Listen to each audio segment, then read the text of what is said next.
할렐루야. 오늘부터 대림절이 시작되었습니다. 앞으로 4주간 성탄절까지 주의 오심을 기다리는 아주 거룩한 계절입니다. 잘 보냈으면 좋겠어요. 특별히 말씀을 잘 묵상하면서 이 기간을 보냈으면 좋겠습니다. 물론 여러분들 개인적으로 또 교회는 진도에 따라서 말씀 묵상을 쭉 진행합니다만은 아마 말씀 묵상에 가장 좋은 성경이 있다고 한다면 아마 시편 말씀이 될 것입니다. 시편을 쭉 묵상하다 보면 간혹 걸리는 부분이 나옵니다. 그것은 예수님 원수를 사랑하라 그러셨는데 원수가 봐달라고 하는 아주 저주하는 그런 시편들이 간혹 등장하기 때문에 조금 당혹스럽기도 합니다. 좀 거북하기도 하죠. 그런 시들이 있습니다. 오늘 시편도 그런 시 중에 하나입니다. 이렇게 시작합니다. 여호와여 나와 다투는 자와 다투시고 나와 싸우는 자와 싸우소서. 크게 문제 삼을 대목은 아닙니다. 나를 못 살게 보는 사람이 있을 때 하나님의 개입을 구하는 기도니까 그렇습니다. 2절입니다. 방패와 손방패를 잡으시고 일어나 나를 도우소서. 괴롭히는 사람과 직접 싸우기보다는 하나님의 도움을 구하는 것이 얼마나 신앙적인 태도입니까? 그러나 이 기도가 계속되면서 시인의 언어가 과격해집니다. 4절입니다. 내 생명을 찾는 자들이 부끄러워 수치를 당하게 하시며 나를 상해하려 하는 자들이 물러가 낭패를 당하게 하소서. 나를 대적하는 자들이 낭패하게 해달라. 라는 요구죠. 적극적 요구죠. 그러다가는 천사마저도 복수의 도구로 동원합니다. 5절입니다.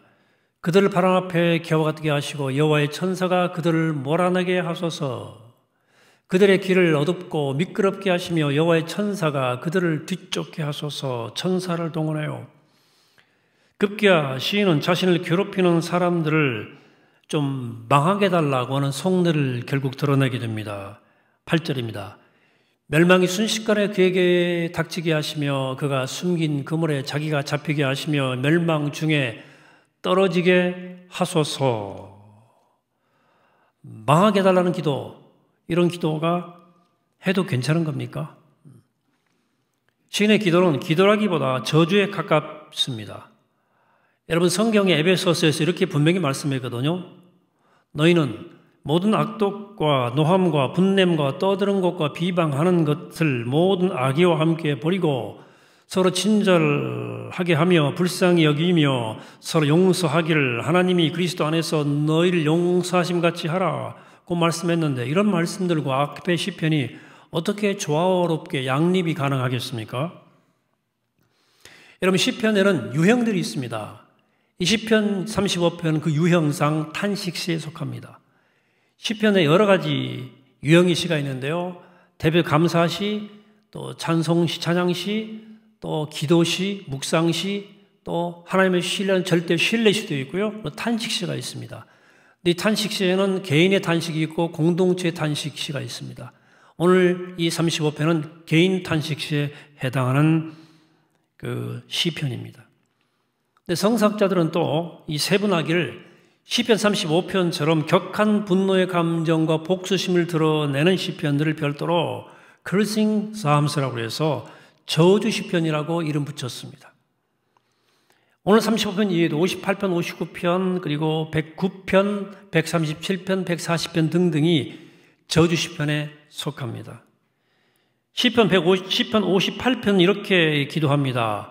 그들이 급히 흐르는 물같이 사라지게 하시며 겨누는 화살이 꺾임 같게 하시며 소멸하여 가는 달팽이 같게 하시며 만삭되지 못하여 출생한 아이가 햇빛을 보지 못함 같게 하소서 그랬어요. 의인이 악인의 보복당함을 보고 기뻐하며 그의 발을 악인의 피에 쓰으리로다. 여기 8절에 보면 만삭되지 못하고 태어난 아이가 햇빛을 보지 못함과 같이 해달라. 굉장히 거북한 표현입니다, 사실은요. 그리고 10절에도 발을 악인의 피에 쓰실 것이다. 이런 표현 등은 차마 입에 올리기 거북한 표현들입니다. 또 시편 137편은 잔인해요. 멸망할 땅 바벨론아, 네가 우리에게 행한 대로 네가에 갚는 자는 복이 있으리로다. 내 어린 것들을 바위에 메어치는 자는 복이 있으리로다. 어린 것들을 바위에 메어친다는 이 표현이 너무나 강력하고 또 우리 사회에 일어나고 있는 어떤 일들과 오버랩이 돼가지고 조금 섬찟하기도 합니다. 여러분, 아무리 바벨론 포로의 생활이 힘들었고 한이 맺혔기로서니 아이가 무슨 죄입니까? 꼬다 맺히기를. 그러나 이 모든 시편을 합한 저주보다도 더 악랄한 감정과 또 거친 분노 그리고 복수심을 드러내는 노골적 시편이 저주 시편이 있는데 그것이 바로 시편 109편입니다. 사실 이 본문도 오늘 본문이 또 등장하기에 마땅하지만 제가 봉동하시는 분이 입이 험해질까 봐 제가 읽기로 했습니다. 시편 109편 제가 찬찬히 좀 볼 텐데요. 2절입니다. 그들이 악한 입과 거짓된 입을 열어서 나를 치며 속이는 혀로 내게 말하며 또 미워하는 말로 나를 두르고 까닭 없이 나를 공격하였음이니이다. 그들이 악으로 나의 선을 갚으며 미워함으로 나의 사랑을 갚았사오니 선을 악으로 갚고 이유도 없이 맹렬히 공격을 하니까 참 고통스럽습니다. 그래도 시인이 얼마나 착한 사람인지 이렇게 4절은 고백합니다. 나는 사랑하나 그들은 도리어 나를 대적하니 나는 기도할 뿐이라. 나는 기도할 뿐이라. 착한 사람이죠. 그런데도 그들은 여전히 시인을 공격하는 것 같아요. 이런 상황에서 시인은 절규 같은 기도를 쏟아내는데 먼저는 재판의 상황을 상상하면서 실적 이렇게 얘기합니다. 그가 심판을 받을 때에 죄인이 되어 나오게 하시며 그의 기도가 죄로 변하게 하시며 라고 기도합니다. 그러니까 이 대적자가 좀 유죄 판결 받게 해달라. 그리고 그가 그 하는 기도도 죄가 되게 해달라 라는 기도입니다. 한번 쏟아지기 시작한 이 증오와 증오의 폭포는 상대의 수명과 직업과 가정에까지 저주로 쏟아집니다. 8절입니다.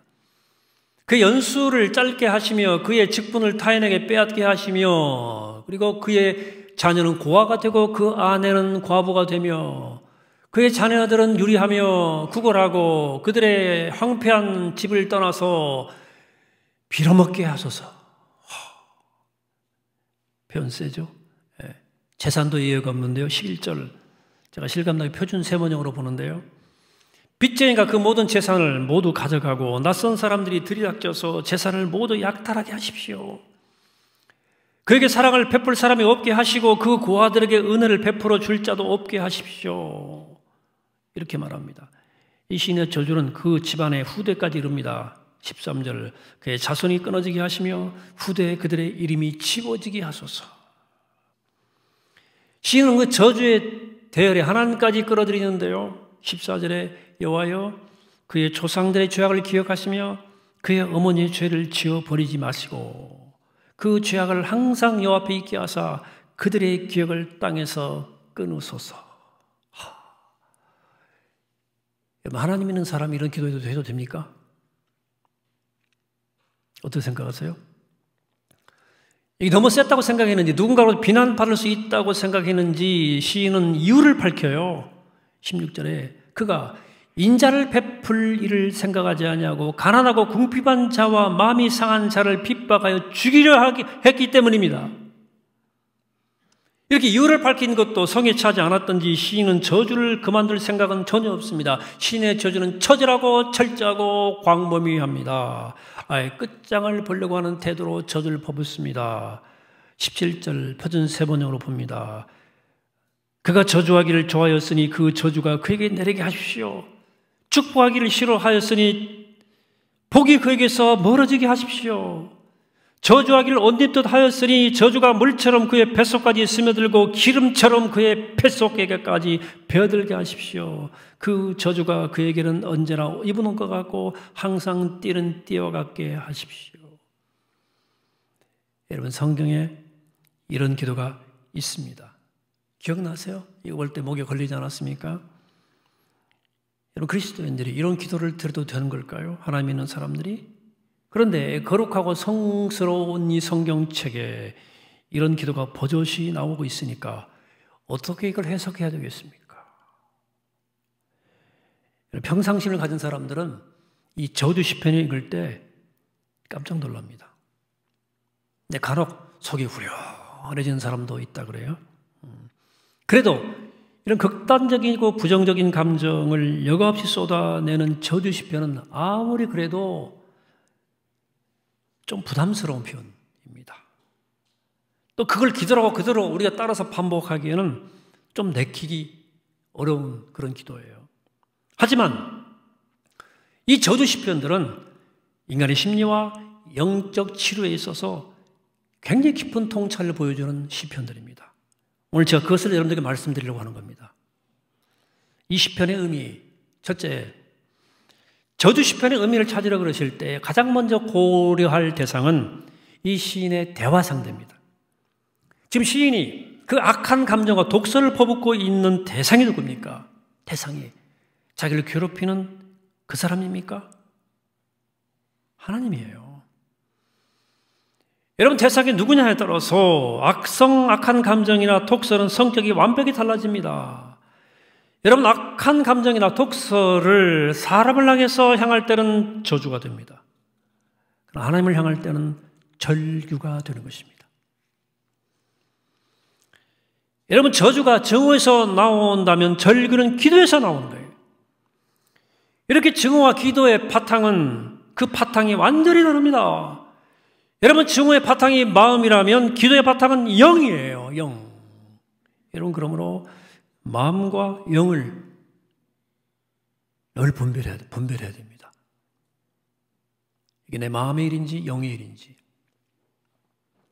시인은 자신의 고통, 분노, 억울함, 복수심으로 들끓는 마음을 기도의 형식을 통해서 하나님께 토해냈어요.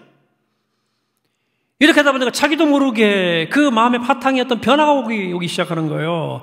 이게 말하자면 인간이 기도를 통해 존재가 새롭게 빚어지는 영적 연금술의 시작입니다. 이 기도는. 근데 대부분의 사람들은 이 반대로 하는 거예요. 하나님께는 부정적인 감정을 숨기면서 주위에 있는 사람에게 여과없이 그 감정을 폭발시키네.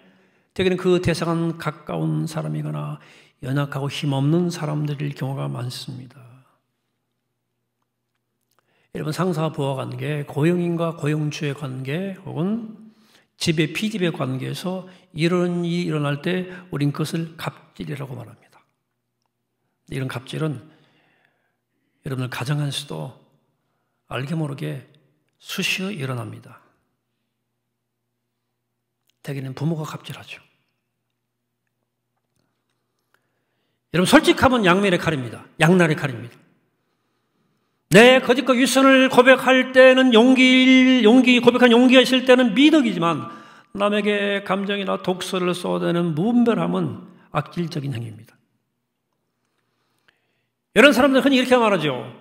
나 원래 그런 사람이야. 몰랐어. 내 성질 알잖아. 난 뒤끝이 없어. 이러면 자기의 악한 감정과 독서를 막 쏟아냅니다.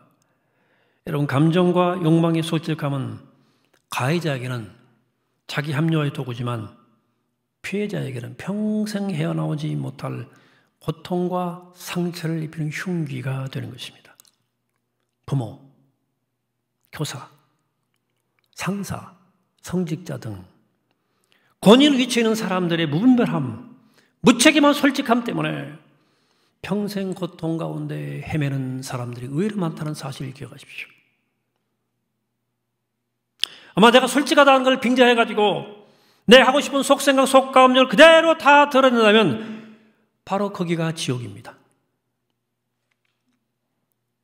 우리 속 안에 있는 거 다 얘기하면 여러분, 그러므로 하나님 앞에서는 감정에 솔직할수록 좋지만 사람들 앞에서는 감정을 절제할수록 좋은 거예요. 하나님 앞에서는 벌거 벗는 게 필요하지만 사람 앞에서는 옷을 벗어 입어야 되잖아요. 여러분, 태초의 인간의 모습이 이걸 상징적으로 보여주고 있지 않습니까? 아담의 창세기 3장에서 하나님이 따먹지 말라고 한 선악과를 먹고 부끄러워져가지고 자기가 벗은 줄로 알고 무화과 나무 잎을 엮어서 치마로 가렸다 그랬어요. 옷을 만들어 입었어요. 뭐가 나 잎으로. 그리고 아담과 하와가 에덴에서 쫓겨났을 때도 하나님은 가죽옷을 만들어서 아담과 하와에게 입혀주셨다 그래요. 이때 옷은 포장의 상징이 아니고 하나님의 은혜의 상징이었어요. 우리 허물을 덮어주신 거죠. 이 가운도 인간의 약함을 덮는 거예요. 가려주는 거예요. 인간은 아무개나 약하잖아요. 은혜의 상징입니다. 여러분, 그러니까 하나님 앞에서는 최대한 솔직하지만 사람들 사이에서는 나 약한 감정, 분노와 억울함, 복수심 같은 감정을 절제하셔야 됩니다. 옷으로 가려야 돼요. 두 번째, 우리가 저주 시편에서 주목해야 할 사실은 자신의 감정을 존중해야 한다는 사실입니다. 여러분, 내 감정을 존중해 준 적이 있습니까? 좋은 감정 말고 좀 부정적 감정을 말하는 겁니다. 그 감정을 내가 존중해 준 적이 있습니까? 여러분, 사람들 앞에서 감정을 절제해야 된다고 해서 감정을 억압하라는 말이 아니에요. 잘 분별하라는 말입니다. 많은 사람들이 자신의 감정을 존중하지 않아요. 스스로 판단하고 스스로 정죄하고 스스로 평가해요. 그래 내 내면에 있는 그 감정들, 특히 부정적인 감정들, 부정적인 악한 감정들을 억압합니다. 신실한 신앙일수록 그럴 가능성이 높습니다. 여러분, 나쁜 감정이나 그런 생각을 품는 것 자체가 죄라고 우리가 배웠거든요. 에베소서 4장 26절에 이런 말씀이 있죠. 분을 내어도 죄를 짓지 말고 해가 짙도록 분을 품지 말고 마귀에게 틈을 주지 말아라 그랬잖아요. 근데 계속 시시되잖아요. 노에 붙는 것은 마귀에게 틈을 주는 것이라. 이런 말씀들을 계속 우리가 들었고 묵상했기 때문에 이게 내면화되지 않고 귀로만 듣고 자란 신앙이라면 부정적이거나 악한 감정을 억압하게 되어 있습니다. 억압뿐입니까? 그것들을 외면하거나 회피하거나 부정하거나 아예 무시해버려요. 제가 지금 쓴 표현들 주목하세요. 억압, 외면, 회피, 부정, 무시. 다 이거 심리학적 용어예요. 이런 것들을 뭐라고 표현하냐면 심리학에서 디펜스 메커니즘이라고 합니다. 자기 방어 기제라고 그래요. 자기를 방어하는 거예요. 그런 무시하고 회피하면서 이런 자기 방어 기제가 발달할수록 두 얼굴의 인간이 됩니다. 위선자가 되는 거예요. 예. 즉 부정적인 감정이나 거기서부터 모든 거짓과 위선이 나오는 겁니다. 부정적인 감정이나 생각을 부정하고 외면하고 회피하면 뭐예요? 있는데 없는 척 하는 거예요. 괜찮은 척 하는 거예요. 포커페이스죠. 거짓과 위선이 나오는 겁니다. 그러나 거짓과 위선만 있는 것이 아니고요. 더 큰 문제가 오는데 고통스러운 감정, 악하고 부정적인 감정을 내가 제대로 못 다루고 억압하면 마음이 병들어 버려요. 마음에 심각한 문제가 옵니다. 여러분, 마음이 병들면 그 폐해는 이루 말할 수가 없습니다. 우선은 자기 가치를 몰라요. 내가 얼마나 소중한 존재인지를 모릅니다.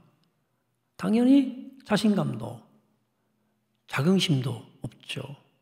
계속 남하고 외적으로 비교를 습관처럼 하면서 열등감, 패배감, 무기력감에 늘 사로잡혀요. 더 중요한 것은 자신과 관계가 그대로 타인에게 남에게 투사되는 겁니다. 여러분, 나를 소중히 알지 못하니까 남을 무시하는 거예요. 남을 소중히 여기지 않는 거예요. 자신의 감정을 내가 존중해 주지 못하기 때문에 당연히 남의 감정을 존중하지 못합니다. 당연히 남과의 공감 능력이 없어져요. 저 사람이 왜 울고 있는지, 왜 저렇게 고통스러운지 이해가 안 됩니다. 공감 못해요. 그런 상황은 당연한 겁니다. 나를 존중하지 못하니까 남의 감정을 모르는 거예요. 뿐만 아니고 마음이 병들면 영적 감각이 퇴화돼 버립니다. 하나님의 모든 사물들, 모든 피조물들 가운데 자신의 현존을 드러내시는 모든 사물, 피조물이 하나님의 현존의 통로인데 모든 사물과 모든 피조물을 통해 임재하신 하나님의 현저를 알아채지 못해요. 그에게 세계는 신성을 잃고 창백한 물질만 남습니다. 삶이 지루하고 단조롭고 짜증스러워요. 삶이 감격스럽잖아요. 하나님의 현저를 못 느끼니까. 오늘 시편의 시인은 분노와 억울함, 복수심같이 인간의 내면에 있는 어둡고 악하고 부정적인 감정을 어떻게 다뤄야 될지에 대한 좋은 모범을 우리에게 보여주는 거예요. 그래서 성경 말씀은 성경 말씀인 거예요. 어떻게 한 겁니까? 간단한 거예요. 시인은 그걸 하나님께로 가지고 갔어요. 하나님께 가져갔다는 말은 자기 감정을 존중했다는 뜻입니다. 그렇기 때문에 아무리 어둡고 부정적이어도 억압하지 않았고 회피하지 않았고 외면하지 않았고 부정하지도 무시하지도 않을 수 있었습니다. 여러분, 시인이 자기 감정에 정직하게 대면했기 때문에 그것을 존중했기 때문에 하나님께 가지고 간 거예요. 그렇죠? 예, 가져간 거예요. 여러분들, 우리가 하나님께 뭘 가지고 갑니까? 하나님께 쓰레기 갖다 버려요? 우리가 쓰레기 가지고 간 건 아니지 않습니까? 봉헌할 때 하나님께 소중한 걸 가지고 가는 거예요. 성경 하나님께 드릴 때 흠없는 것, 소중한 것으로 바치라고 그랬잖아요. 제가 지금 무슨 얘기를 하는 겁니까? 잘 들으셔야 돼요. 오늘 시인은 자신의 감정을 판단하지도 않고 나쁘다고 정죄하지도 않고 억압하지도 않고 있는 그대로 하나님께 제물로 드렸다는 거예요. 오늘 설교 제목입니다. 너의 상한 감정을 하나님께 드려라. 내 감정을 하나님께 봉헌해라. 내 감정을 드린다. 굉장히 중요한 표현이에요. 여러분, 내 상한 감정은 쓰레기가 아닙니다. 아파하는 나예요. 그게 나예요. 나의 삶이에요, 그게.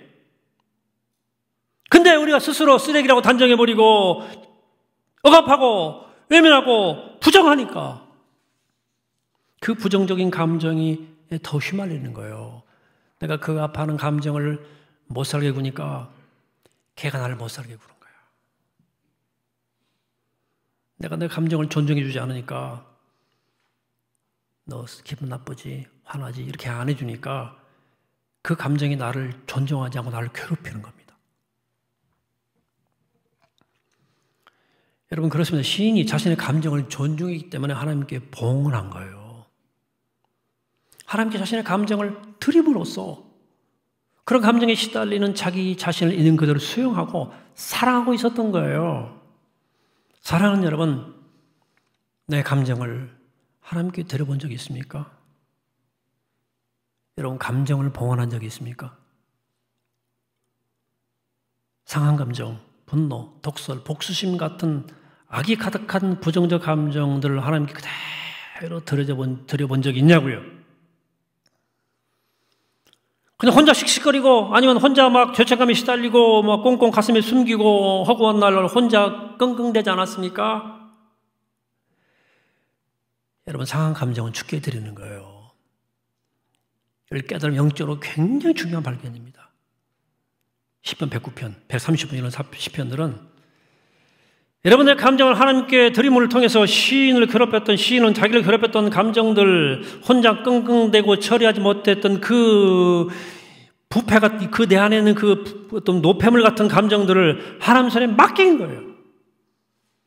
하나님께 맡겼기 때문에 이제 남은 일은 하나님의 창조뿐이에요. 하나님은 당신의 손에 맡겨진 것을 재료 삼아서 그것이 진흙더미든 쓰레기든 새로운 것을 만들어내시는 거예요.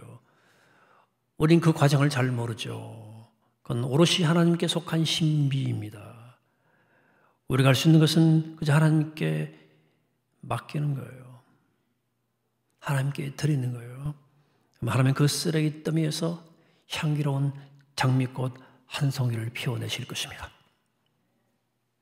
셋째, 하나님의 악성 감정이라고 하는 그 쓰레기 더미에서 피어낸 장미꽃을 다시 말해 하나님의 새 창조를 시편은 이렇게 묘사합니다. 30절. 내가 입으로 109편 30절입니다. 내가 이 입으로 여호와께 크게 감사하며 많은 사람 중에서 찬송하리니 그가 궁핍한 자의 오른쪽에 서사 그의 영혼을 심판하라는 자들에게서 구원하실 것이니로다. 갑자기 시인의 분위기가 달라지죠. 언어가 달라지거든요. 독설과 저주의 어마어마한 기운은 사라지고 감사와 찬양의 향기가 진동합니다. 이래서 새 창조인 겁니다. 35편의 시인도 마찬가지입니다. 원수들 때문에 못 살겠다고 절규하던 시인이 갑자기 찬양을 합니다. 28절 같이 읽습니다. 시작. 나의 혀가 주의 의를 말하며 종일토록 주를 찬송하리이다.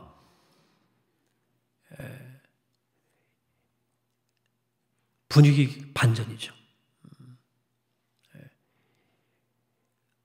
Rapid Change라고 하는 우리 한신대학교 우리 스승이신 김익원 교수님이 박사학위 논문이 이 제목이에요. 시편에서 분위기 Rapid Change 반전의 이유에 대한 논문인데 왜 분위기가 돌변했습니까? 이렇게 시인이 하나님 앞에 섰고 하나님께 자신의 감정을 그것도 어둡고 악한 감정을 그대로 들었을 뿐입니다. 그런 과정에서 시인은 정화되었고 그 내면이 새롭게 변화된 겁니다. 드넓은 하나님의 광대한 품에서 놀라운 치유와 변화를 경험한 것입니다. 저주 시편이 주는 교훈 하나 더 있습니다. 그것은 시인이 갖고 있는 하나님 관념이에요. 여러분 이 시인에게 하나님 어떤 존재입니까? 그는 하나님 무서워하지 않습니다. 시인에게 하나님은 죄책감을 갖고 두려움과 공포 속에 벌벌 떨어야 하는 초월적 절대자가 아닙니다. 독수리 같은 눈으로 우리의 죄를 사사시 뒤를 캐는 경찰관 하나님도 선악을 따지고 상벌을 정하는 재판관 하나님도 각종 사건 사고를 통해서 우리의 지은 죄를 응징하시는 응징의 하나님도 아닙니다. 그 하나님은 시인이 있는 그대로 모습으로 품에 안겨 그냥 응석 부릴 수 있는 사랑의 하나님입니다. 그래서 우리 주님은 하나님을 향해서 아빠 아버지라고 그랬어요. 그만큼 하나님과 친밀하셨던 거죠. 시편 131편 시인은 엄마 같은 하나님 안에 머무는 자신을 이렇게 묘사합니다. 2절에서 실로 내가 내 영혼으로 고요하고 평온하게 하기를 젖된 아이가 그의 어머니 품에 있음 같게 하였나니 내 영혼이 젖된 아이와 같도다. 엄마 하나님입니다. 이런 그렇습니다. 이 무한히 넓고 크신 엄마 아빠의 그 하나님의 광활하고 따뜻한 사랑의 품이 우리를 기다리고 있는 거예요. 성탄 절은 그것을 기다리는 계절이에요. 그 품을 신뢰하고 그 품을 의지하는 것이 기독교 신앙입니다. 여러분 그러므로 사랑하는 여러분 제발 예수 믿고 혼자 애쓰지 마시기 바랍니다. 고단한 운명이 여러분들에게 남긴 아픔과 상처, 어둠과 분노, 억울함, 복수심 같은 따위의 어떤 불순한 감정도 혼자 가지고 가슴속에 묻어두지 마시기 바랍니다.